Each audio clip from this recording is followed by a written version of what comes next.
Imagine you're a young American soldier, 19 years old. You've never left Ohio before this war. It's 1944. The fields of France stretch out in front of you, and your sergeant grabs you by the collar and whispers 4 words that drain every drop of blood from your face.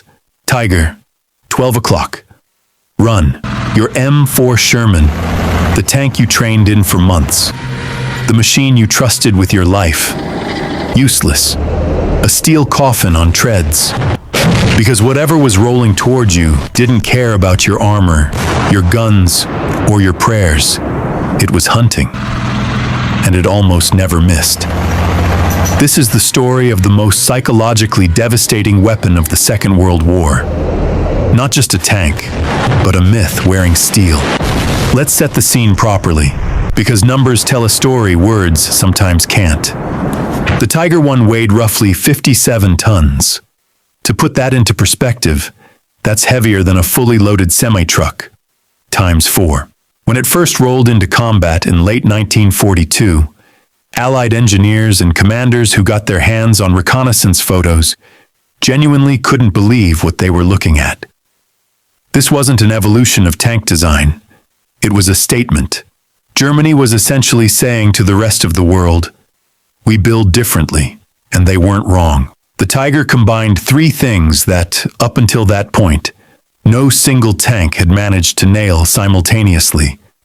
Devastating firepower, near impenetrable armor, and enough mobility to actually get somewhere useful on a battlefield. It wasn't perfect, but in 1942 and 1943, perfect wasn't required. Unstoppable was enough. Here's where things get genuinely terrifying. The Tiger's main weapon was the legendary 88mm gun, originally an anti-aircraft cannon that the Germans realized, almost accidentally, was absolutely brutal against ground targets too. This gun could punch through the frontal armor of a Soviet T-34 from over a kilometer away. 1 kilometer. That's 10 football fields. The T-34 crew would have heard nothing, seen nothing, and then nothing.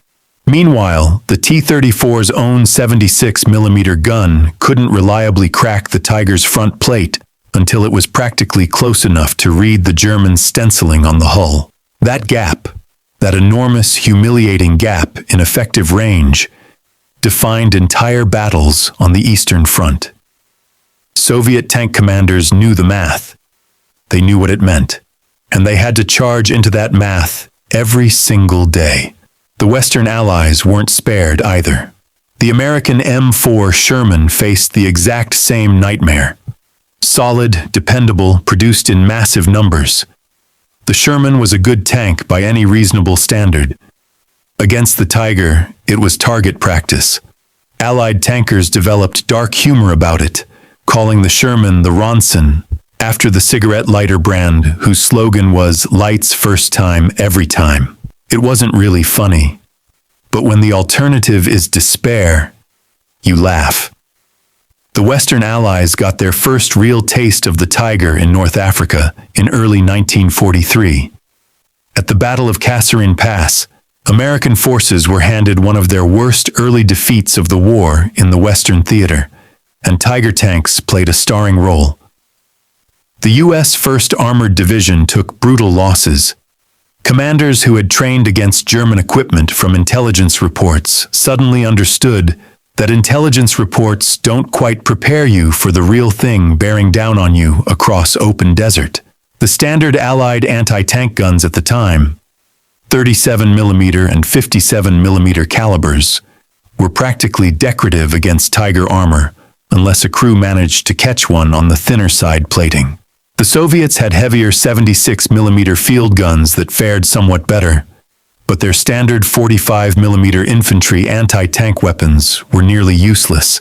Everyone was scrambling, everyone was adapting, but adaptation takes time, and time costs lives. If the Tiger had a defining moment, a battle where its reputation crystallized into legend, it was the Battle of Kursk in the summer of 1943. The largest tank engagement in human history. The Germans committed significant Tiger formations expecting to shatter the Soviet armored strength once and for all. For a time, it looked like they might do exactly that. The sheer open terrain of the Russian steppe was the Tiger's natural hunting ground. Long sight lines, flat ground, distance. It was built for exactly this environment. Soviet crews were dying in their tanks before they even understood where the shots were coming from. The psychological weight on Soviet tank divisions wasn't just tactical, it was existential. You couldn't hide from a gun that could kill you from a kilometer out. But here's the thing about Kursk that history sometimes glosses over. The Soviets won. They absorbed the blow, bent without breaking, and then pushed back with everything they had. The Tiger wasn't invincible. It was expensive, complicated, and there simply weren't enough of them. When Soviet propaganda films later showed captured footage of burning Tigers, the message was deliberate and powerful. These things bleed too. The burning Tiger became a symbol of Soviet endurance as much as German engineering.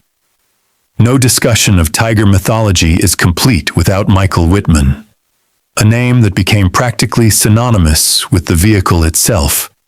In June 1944, following the Allied landings in Normandy, Wittmann commanded a single Tiger in an engagement near the village of Villers-Bocage in France that has been replayed, analyzed, and debated by military historians ever since.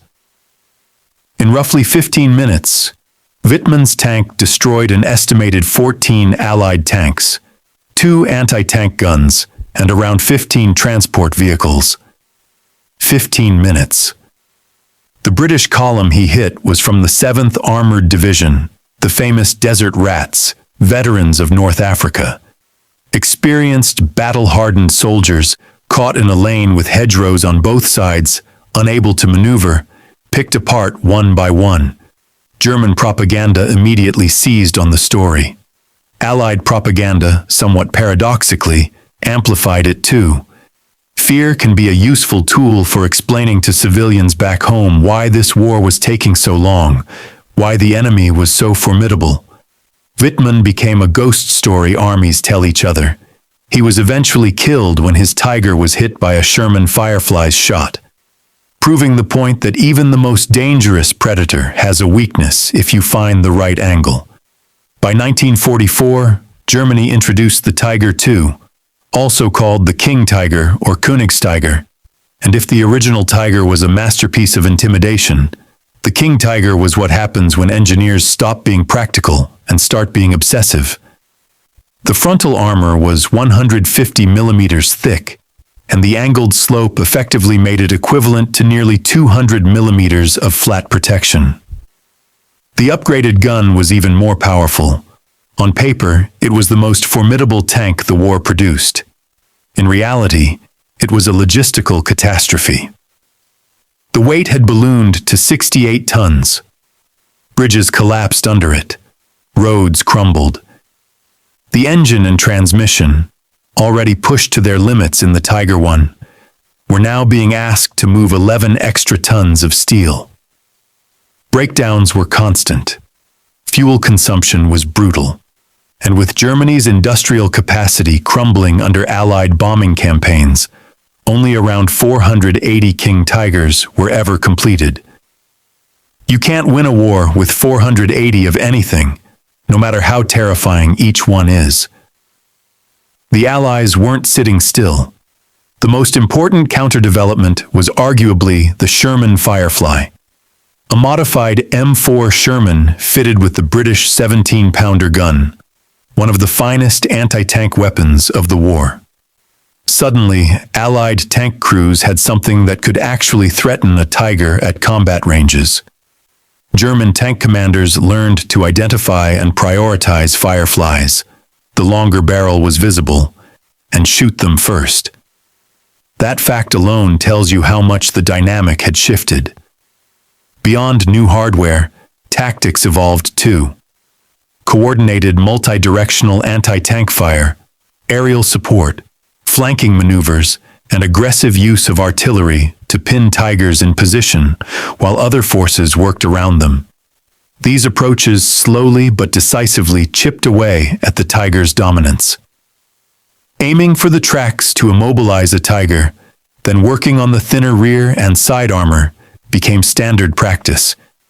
Anti-tank minefields were devastatingly effective against them. The Tiger was engineered for a specific kind of fight.